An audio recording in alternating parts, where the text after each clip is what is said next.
just when you thought maybe we'd get a light video, I do this thing. This week is Suicide Prevention Week, and my friends over at To Write Love in Our Arms sent me this shirt.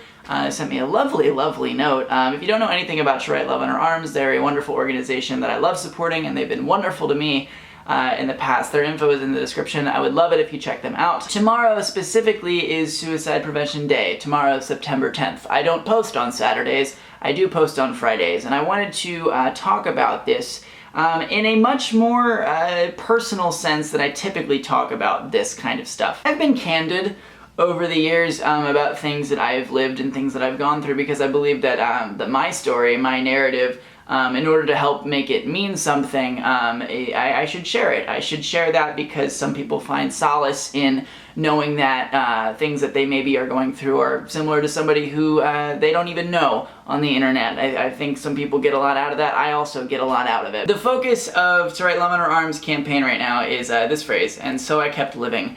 And I would like to talk about that a little bit. As many of you know, I've had many issues involving substance abuse, involving major depression, things like that, things of that nature. I was at my worst about 4 years ago, for a little over 4 years ago actually, probably closer to 5 years actually when I was in the worst of it. I have been suicidal in my past, and it's not really something I look at with like nostalgia and fondness, like, oh, yesteryear. But it is something that has shaped me into the person that I am. I often get accused of being like way too intense, and I am. I'm a very intense person, and there's a reason for that, and the reason simply is that there are so many reasons why I could not be alive, why I could be dead, and I'm so grateful that I'm not. I'm so thankful that I'm not. So everything means so much to me.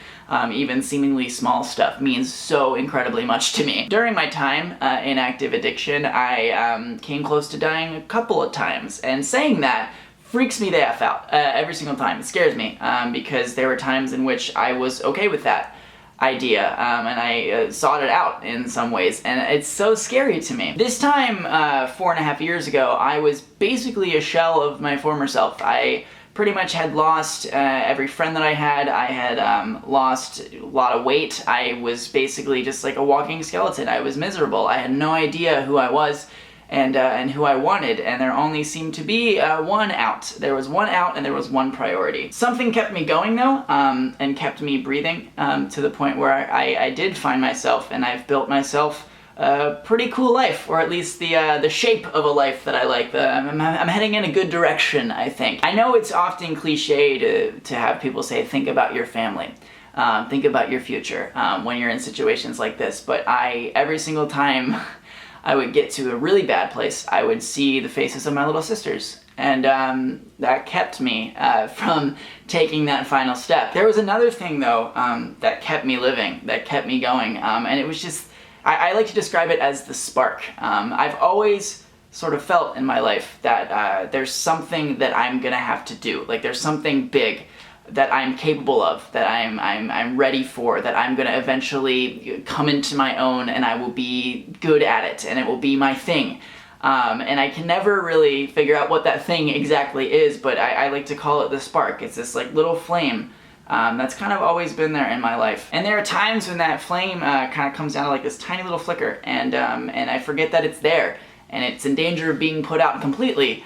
But every once in a while, something or someone or just an event throws some gas on that, and it surges back up, and I remember. I wanted to make this video not to say, hey, chin up kid, you'll make it through this, because I don't know you. I don't know your struggles. I don't know what you're going through. I don't know your feelings, because I don't know you personally. Yes, the faces of my family helped keep me around, but more than that, this fire that I talked about, that's what kept me around. And in the years since then, in the 4.5 years that I've lived since then, the thing that has kept me alive and kept me going is not one specific thing. There isn't a reason that I'm here, but what it is, it's looking for that reason. It's dipping my toes in things, going out there and trying to live life to figure out what it is that I want to be doing with my life. There's a moment of clarity feeling that that I get, and I'm sure that people out there have gotten in the past, right after you realize some stuff and things make sense to you and you're pushing forward. I like to call it the I got this moment,